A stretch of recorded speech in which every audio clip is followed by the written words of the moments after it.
I'm Mark Gurman with Bloomberg Technology, and on this week's episode of Power On, I'll be taking a look at Apple reversing changes to the iPhone's web browser and how COVID-19 continues to rock the company. In June, Apple announced big changes to Safari on the iPhone.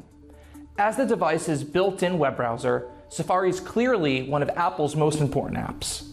The biggest change? Moving the address bar from the top of the display to the bottom of the screen. The company also unfortunately hid buttons for refreshing web pages as well as sharing them. Overall, it was a clunky and confusing change without a real purpose. An earlier version of Apple may have simply ignored these complaints. After all, this is the same company that waited 4 years before ditching its failed butterfly keyboards, said the iPhone 4 antenna issue was overblown, ignored criticisms of iOS 7, and praised the MacBook Pro Touch Bar despite little usage from professionals. But this time, the company's actually listening to consumers, and that's a great thing.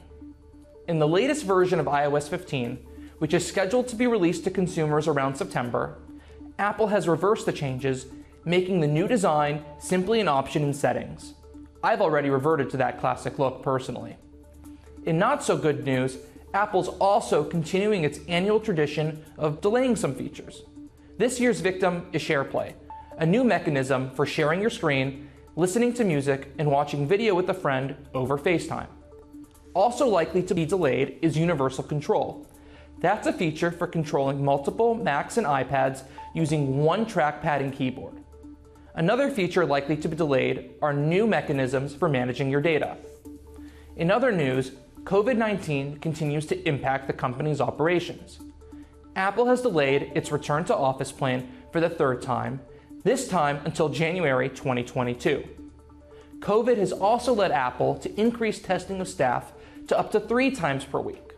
It's also impacting stores, with Apple needing to close at least one location in the US because over 20 staff members were either exposed to or tested positive for COVID-19.